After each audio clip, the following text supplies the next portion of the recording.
প্রথম পর্ব। প্রবল বৃষ্টির মধ্যেই ছাতা মাথায় নিয়ে রাস্তায় পা রাখল মিলি। কিন্তু এক পা হাঁটার পরেই বুঝতে পারল এই তুমুল বৃষ্টির দাপট সামলানোর ক্ষমতা তার ফ্যান্সি ছাতার নেই।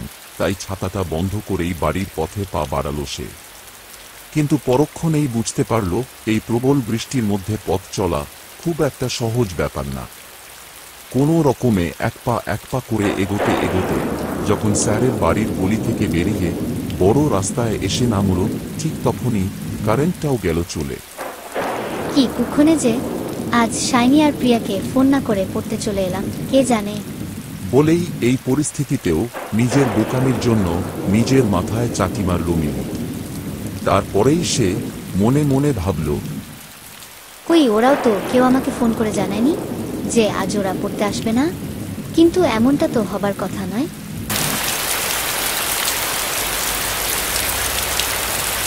মিলি, শাইনি আর প্রিয়া তিনজন খুব ভালো বন্ধু, যাকে বলা যায় হরিহর আত্মা।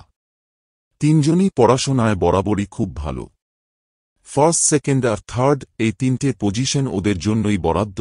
তাই কলেজের স্যার ম্যাডামরা থেকে শুরু করে স্বয়ং প্রিন্সিপাল স্যারেরও পরম প্রিয় পাত্রী ওরা তিন বন্ধু।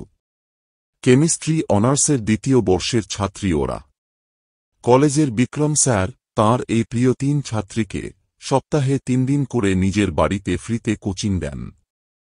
আজ ছিল সেই কোচিং ক্লাসের একটা দিন, কিন্তু শাইনি আর প্রিয়া যে আসবে না সেটা ওরা জানালো না কেন, সেটাই মিলি বুঝতে পারছে না।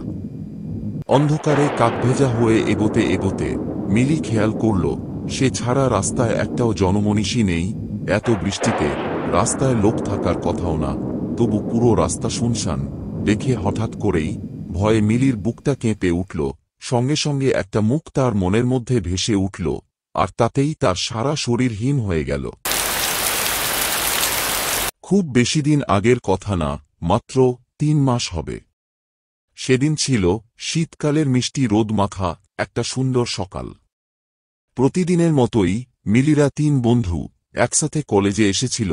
গেট দিয়ে ঢোকার সময় দেখল কলেজের মাঠে প্রচুর ভিড়, একসাথে অনেক স্টুডেন্ট, এমনকি সব স্যার ম্যাডামরাও দাঁড়িয়ে আছেন। সবথেকে আশ্চর্যের বিষয়, অতজন মাঠে উপস্থিত থাকা সত্ত্বেও পিনপতন নীরবতা সেখানে বিরাজমান। চরম কৌতূহল নিয়ে 3 বন্ধু এগিয়ে গেল সেই ভিড়ের দিকে। কয়েকজনকে সরিয়ে একটু এগোতেই সামনের দৃশ্য দেখে তাদের পায়ের তলার মাটি সরে গেল। এর পরের অংশ পরবর্তী পর্বে।